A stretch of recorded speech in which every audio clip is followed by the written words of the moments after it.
எடுத்துட்டு வந்துட்டேன்.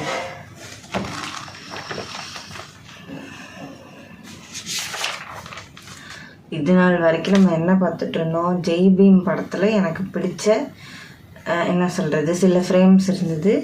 அந்த ஃப்ரேம்ஸ்க்காக நான் எழுதின கவிதைகள் எல்லாமே பார்த்தோம். இதுக்கப்புறம் நம்ம என்ன பார்க்க போகிறோம் அப்படின்னா, வழக்கம் போல் நான் சும்மா ரேண்டமாக எழுதின கவிதைகள், அதோட அர்த்தங்கள் எல்லாம் பார்க்க போகிறோம். சரியா? இப்போ வந்து ஃபஸ்ட்டு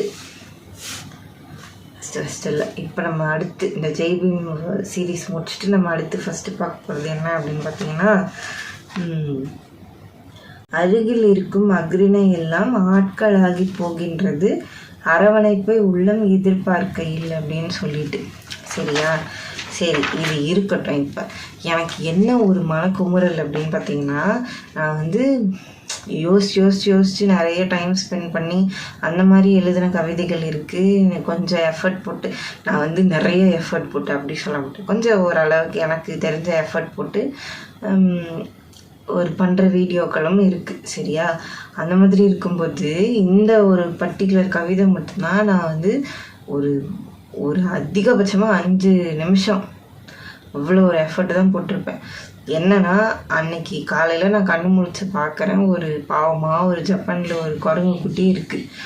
அந்த குரங்கு குட்டியை யாருமே சுற்றி இருக்கவங்க சேர்த்துக்க மாட்டுறாங்க, எல்லோரும் அதை ஒதுக்கி வைக்கிறாங்க. அதுக்குன்னு ஒரு பொம்மை கொடுத்துருக்காங்க அந்த ஜூவில், ஜப்பான் ஜூவில். அந்த பொம்மையை தான் அது ஒரு எமோஷனல் சப்போர்ட்டுக்காக தூக்கிட்டு அலையுது அப்படின்ற மாதிரி பார்க்கும்போதே ஒரு மாதிரி ரொம்ப டச்சிங்காக இருந்தது. சரி, அப்போ பார்த்த உடனே அந்த ஒரு இன்ஸ்டன்ஸில் தோணுனது தான் இது. உடனே ஒரு ஃபோட்டோவை டவுன்லோட் பண்ணி கூகுள்லேருந்து அந்த குரங்கு பேர் என்னன்னு கூட எனக்கு இப்போ மறந்து போச்சு, தெரில, போட்டிருப்பேன்.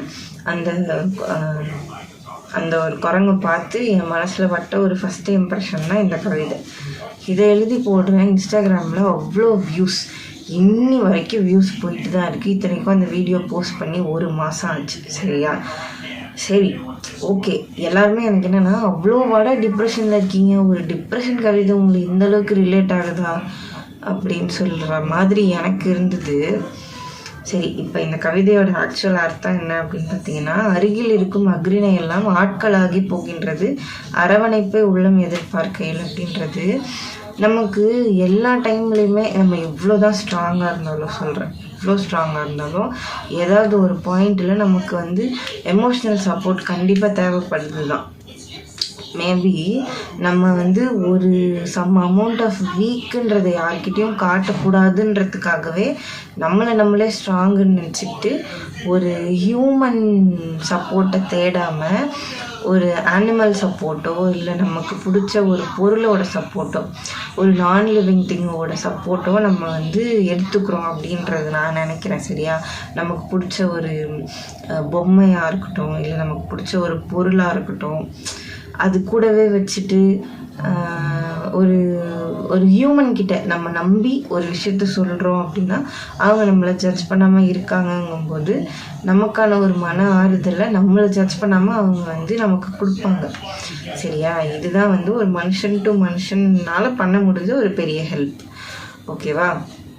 அப்படி இருக்கும்போது நம்மளை சுற்றி யாருமே நம்ம வச்சுக்காமல் இருக்கும்போது ஒரு நான் லிவிங் திங் தான் நமக்கான ஒரு சப்போர்ட்டாக இருந்துட்டு இருக்குது.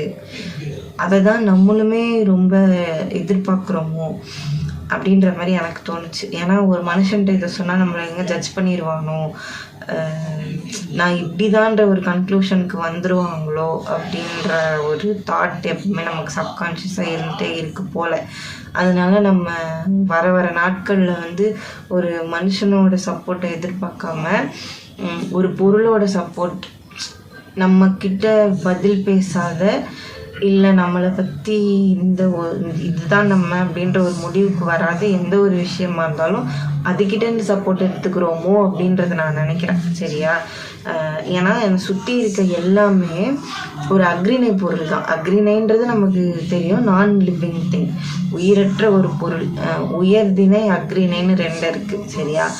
உயிருள்ள எல்லா பொருளுமே, அதாவது லிவிங் திங்ஸ் எல்லாமே உயர்திணை, நான் லிவிங் திங்ஸ் எல்லாமே நான் அக்ரின்னு. சரியா? இப்படி என்னை சுற்றி இருக்க வந்து நான் லிவிங் திங்ஸ் எல்லாமே எனக்கான ஒரு சப்போர்ட்டாக அமைஞ்சிருது. எனக்கான ஒரு பர்சன் எங்கேயுமே கிடைக்காத போது இது ஆக்சுவலாக கவிதை என்னமோ ரொம்ப குட்டி தான். ஆனால் நான் எனக்கு தெரிஞ்ச என் மனசில் இருக்கிறதெல்லாம் கொட்டிகிட்டு இருக்கேன்னு நினைக்கிறேன். சரியா? அந்த மாதிரி எழுதுனது தான் இந்த ஒரு கவிதை. மேபி இப்போ நான் பேசுகிறது இது உங்களுக்கு எந்த அளவுக்கு ரிலேட் ஆகுது, இல்லை உங்களுக்கு எந்த அளவுக்கு பிடிக்குது அப்படின்றது வந்து கமெண்ட்ஸில் சொல்லிட்டு போங்க. இல்லை பிடிக்கல அப்படின்னாலும் அதையும் கமெண்ட்ஸில் சொல்லிட்டு போங்க. ஒன்றும் பண்ண போகிறதில்ல, ஒன்றும் பண்ண முடியாது. வேறு என்ன, உங்களுக்கு ஏதாவது கஸ்டமைஸ்ட் கவிதைகள் தேவைப்படுது அப்படின்னா நம்மளோட இன்ஸ்டாகிராம் பக்கத்துக்கோ இல்லை நம்மளோட மெயில் ஐடிக்கோ வந்து மெசேஜ் பண்ணுங்கள், மெயில் பண்ணுங்கள். நான் உங்களுக்காக எழுதி தரேன். அடுத்த வீடியோவில் பார்க்கலாம்.